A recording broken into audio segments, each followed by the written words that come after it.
అన్నా ఏక్ చాయ్.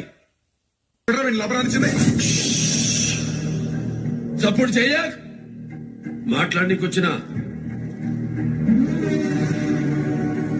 కాలేజీకి పోయి ఆడబిడ్డతో ఎవడొస్తాడు ఎవడాపుతాడు అని చెప్పిండ్రంట.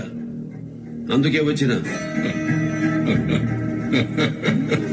నేనెవరో, నా ముందెవరున్నారో వెనకెవరున్నారో తెలిస్తే తేక్కుంటూ వచ్చి నా కాళ్ల ముందు కూర్చుంటాం.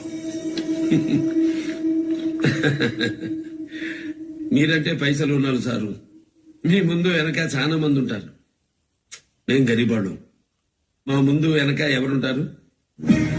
మేమేముంటాం. ఏం చెప్పాలన్నా మేమే చెప్పాలి, ఏం చెయ్యాలన్నా మేమే చెయ్యాలి.